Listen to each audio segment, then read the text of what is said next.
When you visit Corinth today, you're basically visiting ruins. But imagine the city when it was new. And in the first century, Corinth was very much a new city. Old Corinth had been demolished in a war with the Romans. I mean, the Romans burned it to the ground in 146 BC. And it was like a wasteland for about 100 years. But then in 46 BC, Julius Caesar issued a decree that the city should be rebuilt. And it was rebuilt. I mean, massive building projects followed. And this wave of construction surged under the first century emperors Tiberius and Claudius. So when the Apostle Paul arrived in Corinth sometime around 50 AD, Corinth was a new city. It was a new city with new prominence, new projects, new buildings, and new opportunity. I mean, if you wanted to make a name for yourself, Corinth was the place to be. Corinth was the place where you could arrive as a nobody and build your status into a somebody. Not far from the Temple of Apollo, there's a monument, or the remains of the base of a monument. It's called the Babius Monument. And the Babius Monument kind of illustrates and typifies what Corinth was as a city for status seekers and social climbers. And now today, all that remains is the base of the monument. But back in the day, the base held 8 Corinthian columns, and then there was kind of a cone-shaped roof on top of that. And this guy by the name of Babius Philinus built the monument, and then he dedicated it to himself. Part of the inscription reads, Babius Philinus undertook the construction at his own expense and approved it. You see, Babius had been a former slave, and had somehow acquired his freedom, and then had risen through the social ranks to become a city official, and wanted everybody to know about it. I mean, somewhat lacking in modesty, perhaps, but welcome to the culture of Corinth, a culture of status seeking, with a strong undercurrent of shameless self-promotion. Like I said, if you wanted to make a name for yourself, Corinth was the place to do it. But if you lived in Corinth and you became a believer in Jesus, I mean, if you had a real encounter with Jesus, with the humble, servant-like, crucified Jesus, it was only going to be a matter of time before you had to recognize that the culture of Corinth was radically different than the culture of the cross.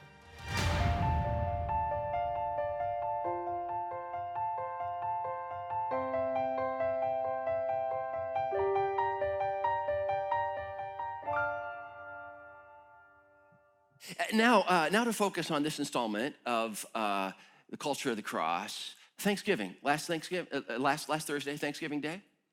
Question, how many of you had a kids' table set up at the house where you were celebrating? Show of hands, all right, a kids' table. How many of you ended up at the kids' table? Flashlight. I mean, kids' tables, it's a matter of logistics. It's a matter of logistics because, you know, a dining room table, even a large dining room table,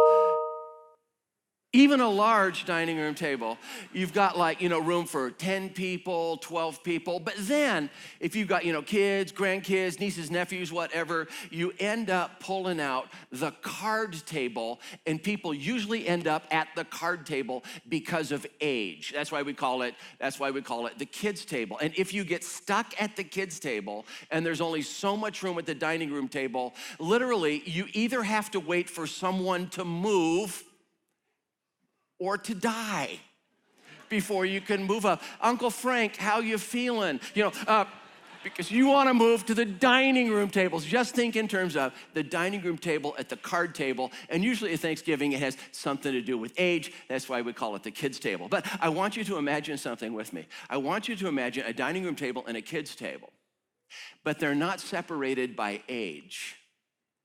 They're separated by status. Those who have achieved a lot are at the dining room table. Those who have achieved less are at the kids' table. And some of you right now are going, one or two reactions. You're going, oh, that sounds unkind and inhumane. And others are looking at me going, dude, that's my family. That's what they do. I'm 47, I'm still at the kids' table. Right? But think in terms of a dining structure where there's two areas, and one of them is for higher status and one of them is for lower status, the dining room table and the card table, if you will.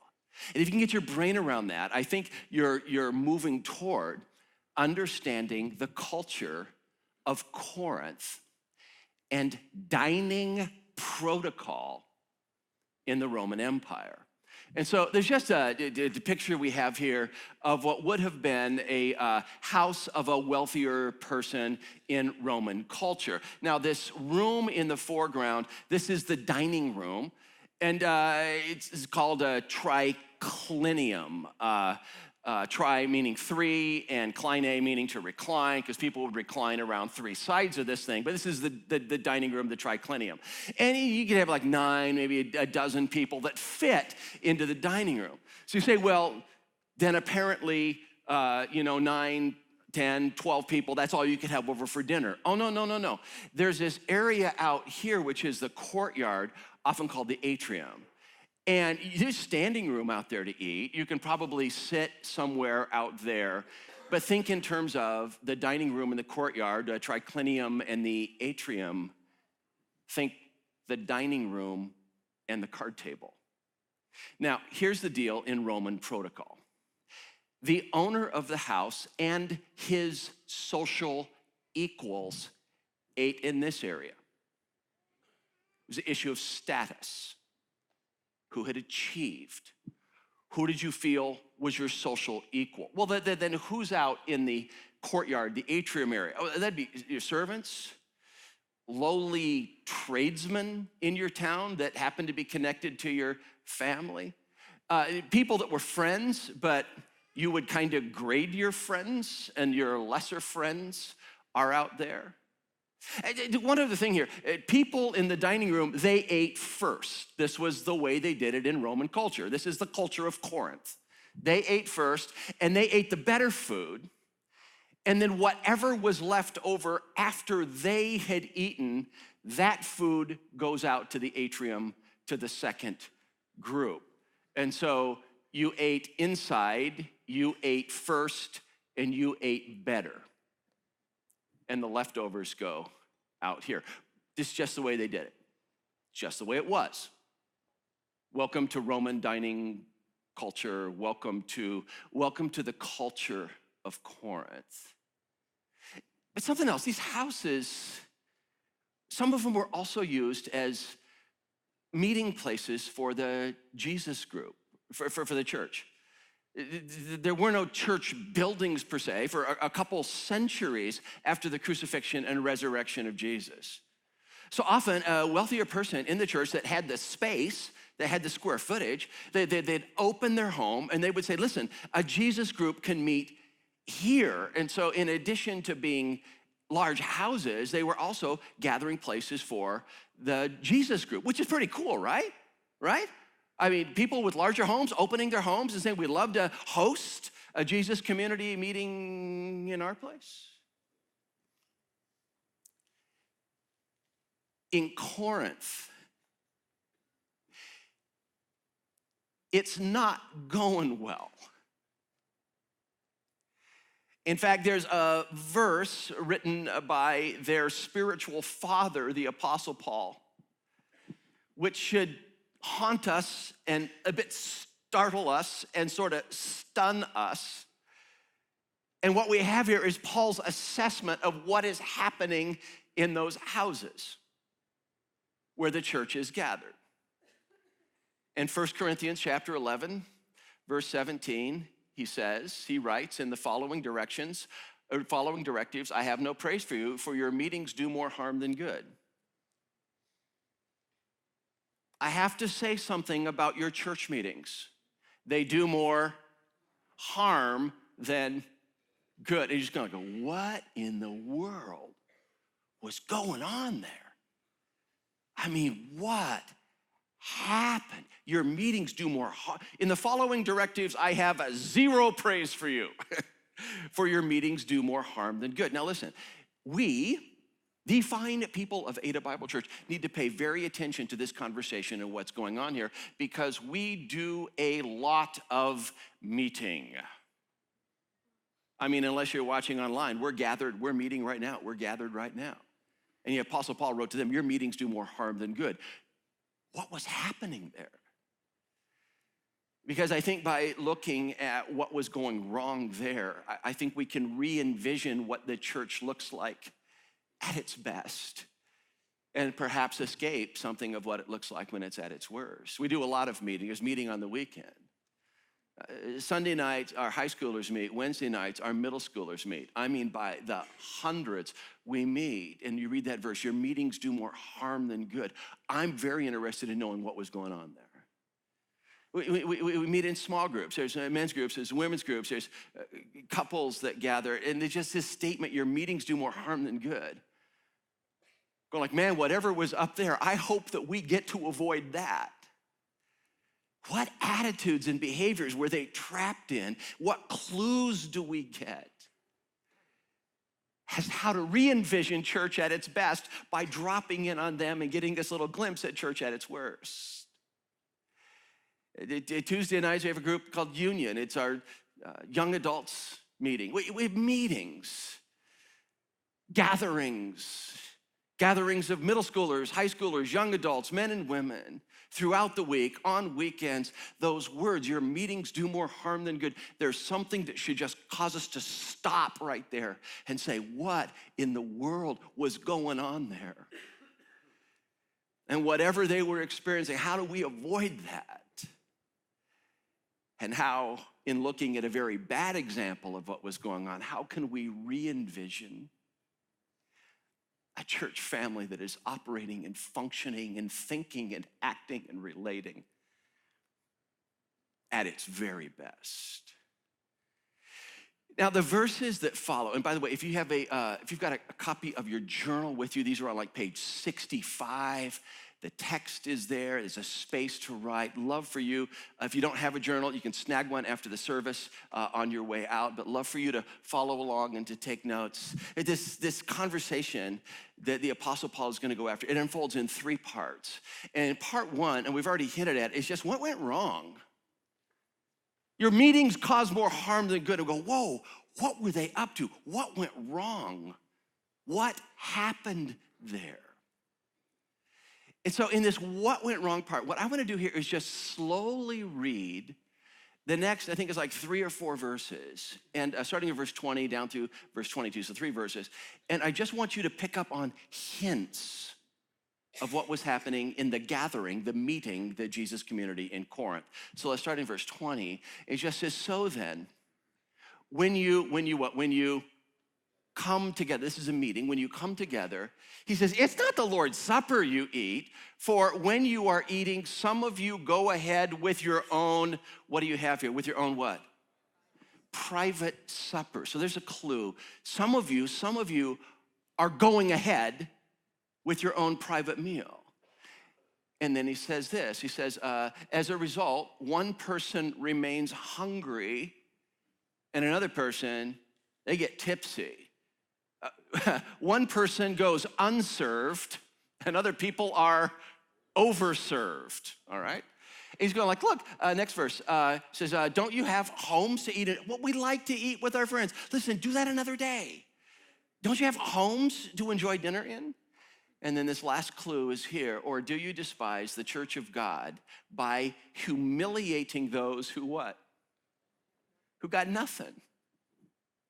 What shall I say to you? Shall I praise you? I can't praise you here. I can't praise you in this matter. What was happening in the meeting of the church of Corinth? So let's go back to our image of the dining room and the triclinium and the atrium, the dining room and the courtyard. What was happening in the Jesus Fellowship of Corinth was this. The person that owned the house invites his social equals to the dining room. Other people, lesser Christians, are out in the atrium courtyard area. And on this particular event, they're celebrating something called the Jesus dinner.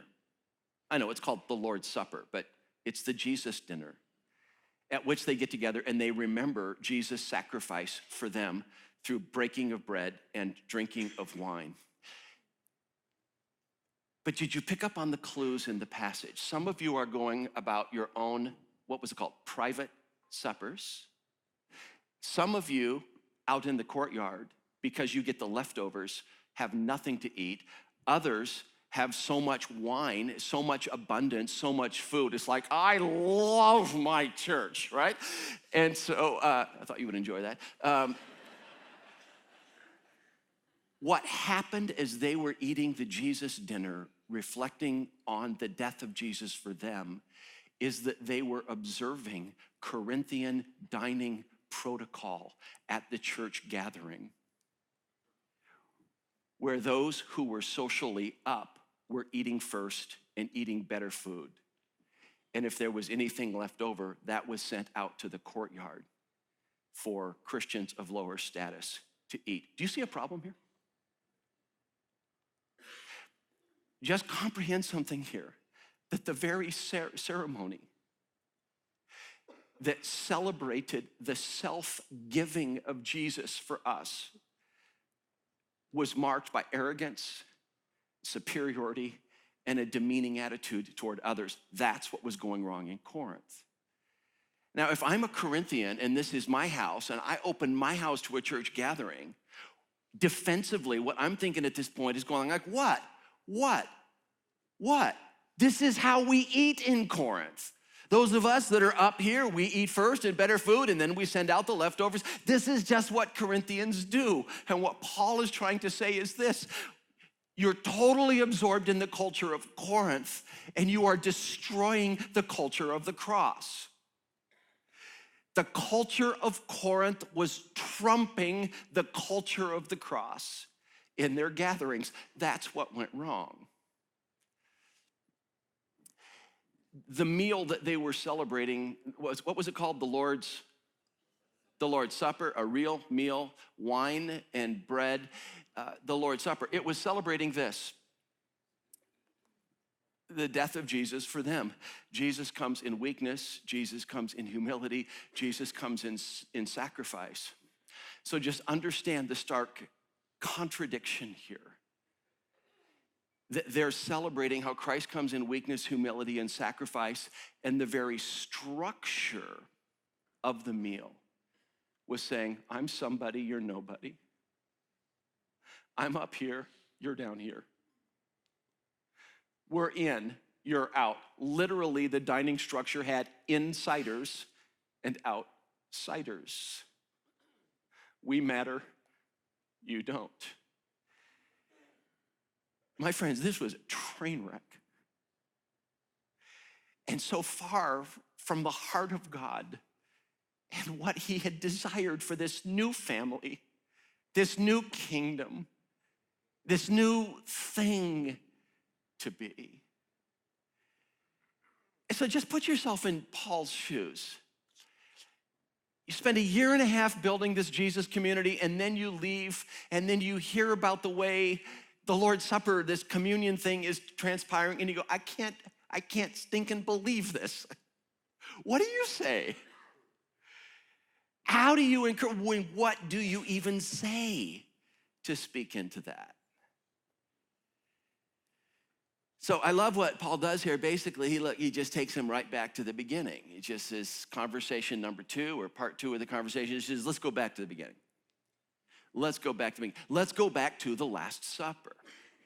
And so here you have an image here of the Last Supper painted by Leonardo da Vinci. Last night I almost said Leonardo DiCaprio. It was a beautiful moment. It's kind of like, not only is he an actor, but also a brilliant Renaissance painter. the Lord's Supper, Milan, Italy, painted on the end of a wall.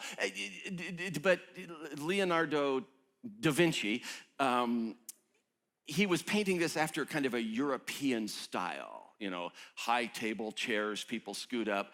It might have looked more like this at the Last Supper, where people were leaning and reclining against a table and eating. See, this is the moment that Paul draws them back to. He says, listen, something has gone radically wrong. It's a train wreck. Let's go back to the beginning. And so notice his words here where he writes to his friends, for I received from the Lord what I passed on to you. Listen, this was information they already had. This was something they already knew. The year and a half that the Apostle Paul spends in the city of Corinth telling the story of the crucified, resurrected Jesus, part of that was the Last Supper. So he says, listen, I received this, and this is what this is not new information. And then he goes back to the Last Supper where he says, the Lord Jesus, on the night he was betrayed, on the night that Judas Iscariot went to the religious leaders and says, I know where you can find him and I can take you to him. On the night he was betrayed, he took bread, and when he had given thanks, he broke it and he said, this is my body, which is for you. And do this in remembrance of me. I'm going to give me for you. Me for you. This is the Last Supper. Jesus will be suspended from a cross at 9 o'clock the next morning. Me for you. And at that meal, he takes bread, and it says he breaks it in order to pass it to them. It says this broken bread was representing my body that's going to get battered for you. Me for you. Never forget. As often as you eat this is my body for you. Do this in what? You do this in, man, remember this, remember this, remember this. Remember that I came in humility. Remember that I came in meekness. Remember that I did not cling to my position as creator of the universe. Remember that I came in sacrifice. Remember not only that I gave myself, remember how I gave myself. Whenever you gather and you eat the bread together, remember me for you. My body on your behalf. And Paul goes on in the conversation and reminds him the other part. In the same way, after supper, he took the cup, saying, this cup is a new covenant in my blood. Do this whenever you drink it in what? In remembrance of me. He's taken him right back to the Last Supper. Broken bread, goblet of wine, drink of this. Now in the future, when you have bread and wine together, remember me, remember me, remember me. Remember how I came in weakness and sacrifice and did not cling to my position, but came as a servant. Remember me. He takes them back to the beginning. He will go on to say, as often as you drink from that cup and as often as you eat that bread, it's an interesting statement. He says, you proclaim the Lord's death until he returns. You proclaim. It's like communion is a mini sermon. And when communion is served, as we served communion last weekend, you sit in a row, and a tray, goes down the aisle, and you take this little cup of grape juice and this oyster cracker. Why? Because that's the way they did it in Corinth. Maybe not exactly. And there's this moment where I'm just supposed to go, him for me. It's my body for you. He died for me. Now, if I remember that, I'm like halfway there. Because the word you is not singular, the word you is plural. So it's a beautiful thing to sit there in a row and just to remember Jesus died for me. That can be a powerful moment. I think a more powerful moment is to go, Jesus died for us. And that means as I sit there with my little plastic communion cup, I look down the row and say, yeah, Jesus died for me, Jesus died for her, Jesus died for him. Jesus died for that couple up there. If they were in my small group, I would have to find a new small group because they are way too perfect. And that guy 2 rows behind me, Jesus died for him too. And if he were in my small group, I'd have to find a new small group because he's not perfect enough. See, I just need this perfect level of imperfection. Jesus died for me, but I think a more powerful moment is just to say, Jesus died for, help me here, Jesus died for us. Can you just say, he died for us? Ready? He died for us. This, my friends, is one of the reasons that this is called communion. And it's not just communion with God because of Jesus, it's communion with each other. The word communion, from that same root word, we get the word common and we get the word community. Now, there is a generations old expression. Many of you have heard it before. I know it's this old cliche, but let me unearth it. It goes like this. It goes, the ground is level at the foot of the cross. How many have heard that before? Okay, the ground is level at the foot of the cross. What that expression, that cliche, is trying to express is this. At the cross, there is no, I count, you don't. I'm important, you're not. I have high status, you have low status. It's like people who come to the cross and remember that through communion. It's like you just realize you're in commonality. Here we go. You share a deep, deep connection with everybody in front of you and behind you. And what you share, the deep connection you share, is sin and grace. What you share with the people around you is that we are all deeply flawed and radically forgiven. Deeply flawed and radically forgiven. Just remember that as you meet. As you meet in Lifeline junior high or middle school or senior high, as you meet in Union young adults, as you meet on a weekend service or in an atrium, as you meet in a men's group or a women's group or a couples group, as you meet in order to serve together on service projects, remember that. Remember the commonness. What this means is this. What this means is that those among us who are emotionally healthy share a deep connection with those who struggle to maintain emotional health. Because what we share in common is deeply flawed, radically forgiven. What this means is that some of you left high school and baby, you worked. You went to work and you have worked hard since your early adult years, late teenage years. You have a deep connection to those who you might view as a bit overeducated. What this means is that there should be a deep connection with those who find themselves at the top of their corporations and have the salary to prove it. A deep connection with those who are near the bottom of their organizations and have the hourly wage to prove it, a deep connection. What this means is that there should be a deep connection with those who are brand new to this Jesus thing and those who were raised by believing parents, went to church when they were kids, and maybe even tacked on Christian school and a Christian university. A deep connection. There should be a deep connection between those who listen to country music. No, they were taking it too far.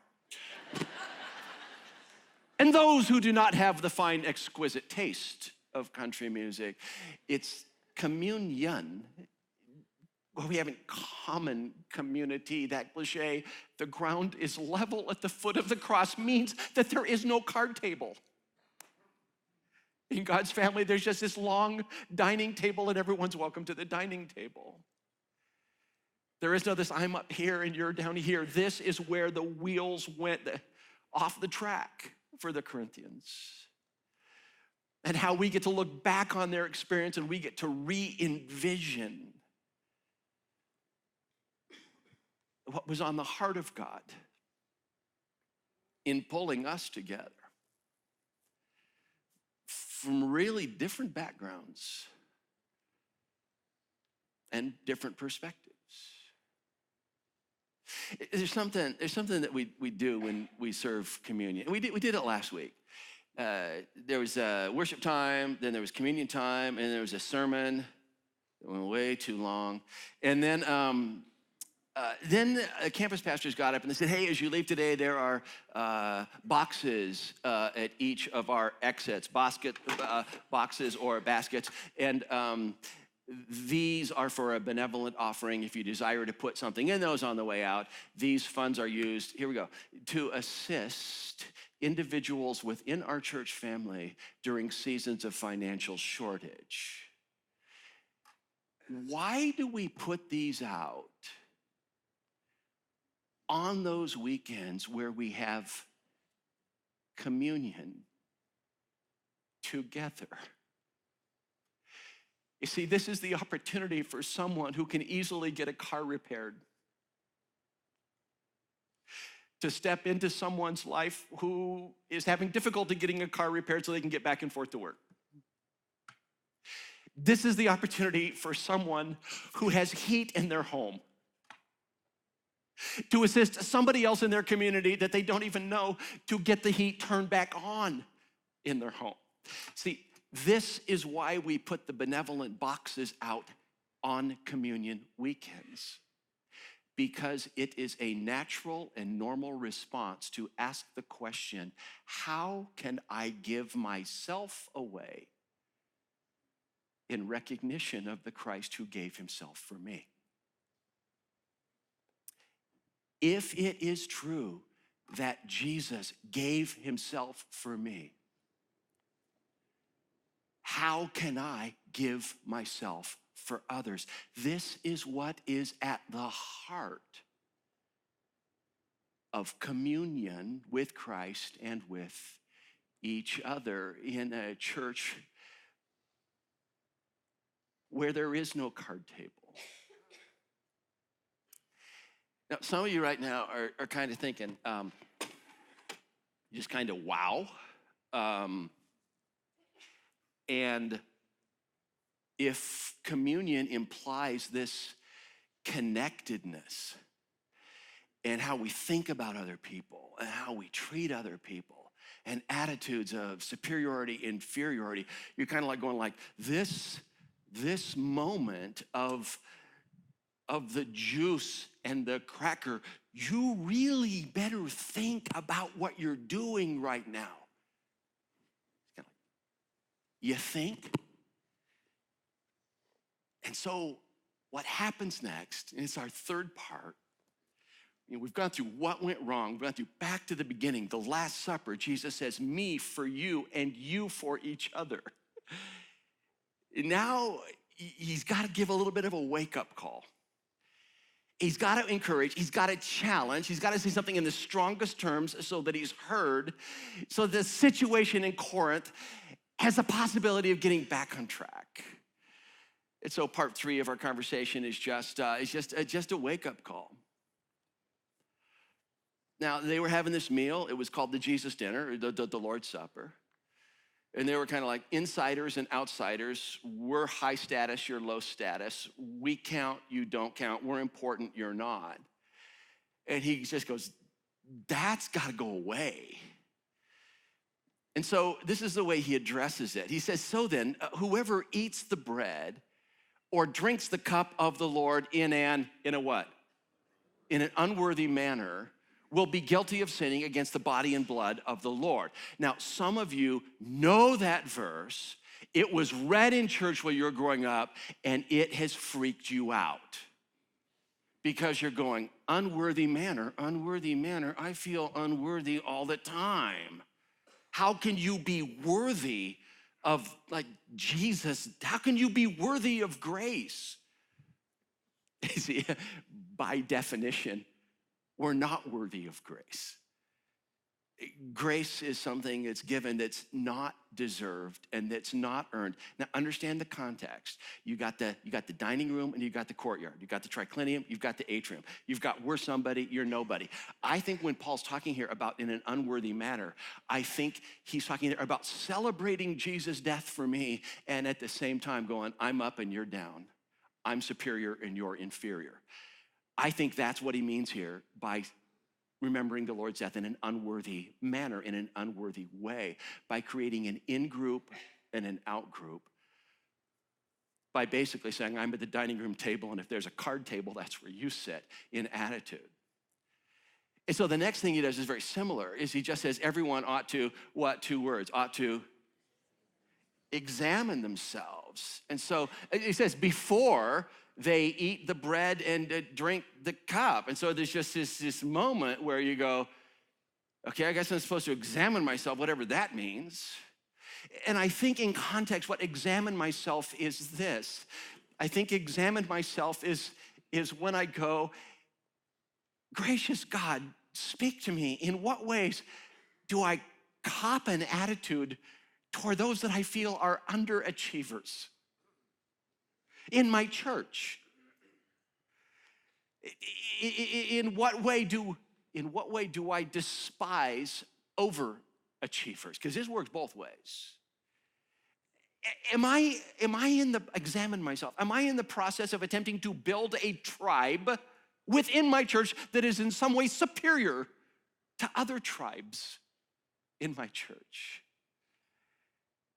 I think the question of self-examination is, in my mind, do I see myself at the dining table, and is there a sort of person where really my attitude is, you belong at the card table? To examine myself is to remember Christ died for us. He died for me, that's wonderful, but he died for the person over there, the person 3 rows up, the person 2 rows behind. Christ died for us, and we share a deep connection with each other. That's what I think I'm supposed to be examining. Powerful question. In my mind, have I set up a card table and set a certain kind of person there? And in my own little way, just kind of think, I'm up here, and you're not. If you think that's hardball, he starts pitching faster. He's going to go off on this thing where he says, and by the way, God's disciplining hand has come on some of y'all. Some of you have severe physical illnesses, and this is delivered by God as a disciplinary mechanism to get you back on track. Now, just as he says that in the upcoming verse, some of you go, oh, here we go again, judgment, the judgment of God. It basically, you were raised in a structure where you believe that every time something bad happened to you, it was because God was punishing you. And I think that's a faulty view of God. But there's a very popular version that it's a contrast to that, which is God would never discipline me no matter what I do. I can defy him, I can run from him, I can actively work against his plan or his purposes in my life, I can attempt to destroy his community, and he can't lay a finger on me because I have concocted a version of grace that says he can only do what's in my best interest as I define my best interest. I believe that is a faulty view of God. Listen, loving parents find a way to discipline a kid. Loving coaches bring discipline to a team. A loving God has the ability and the authority to bring discipline to his kids to get us back on track. If I'm anywhere close to the heart of God on this thing, it's kind of like, I did not send my son to give up his life in humility and in sacrifice and in love in order to raise up a community that's marked by arrogance, and that's marked by pride, and that is marked by, I'm up here, you're down here, I won't have it, and I will correct it. It's a hardball conversation. I'm going to take you to a movie. It's an old movie. In order to remember this movie, you probably have to be old like me. Anybody remember a movie called The Breakfast Club? All right. Emilio Estevez, was it Molly Ringwald? It's about 35 years old now, The Breakfast Club. Now, The Breakfast Club is about detention. It's a Saturday morning, 7 o'clock in the morning. 5 students who have gotten themselves into trouble at Sherman High School are ordered to report to the school at 7 a.m. and they will be there till 4 o'clock in the afternoon. And it's this weird connection of people that find themselves in detention that day. It's kind of like the stereotypical groups. You got the brain, you got the princess, you got the athlete, you've got the criminal, and you've got the basket case. And they are assigned by the detention czar, Mr. Vernon, to write a 1,000-word essay on who they are. And so you get that weird collection of people tossed into the same room. And over the course of the day, trying to answer the question, who am I? They begin to listen to each other. They begin to understand each other. They enter the day as totally disconnected. And they end the day as the Breakfast Club. And you just look at that movie poster, you kind of go, there is only one thing that would bring that group together under one roof: detention. Well, there are 2 things that would bring that group together under one roof: detention and a church, which is one of the things that can make church challenging when we desire to be at our best. And when we desire for our meetings to cause much more good than harm. So I gotta leave you with one question.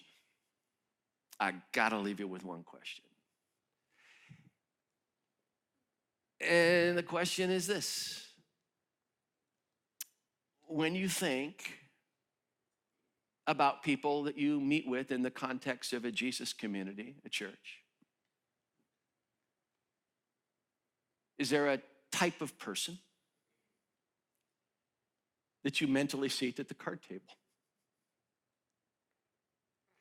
Mentally saying, really,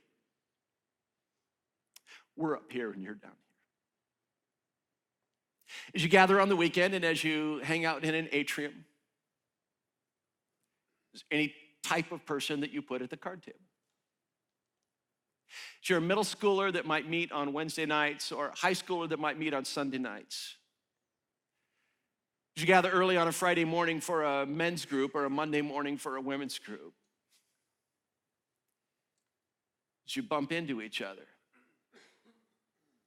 people that you go to church with, is there a type of person that you put at the card table?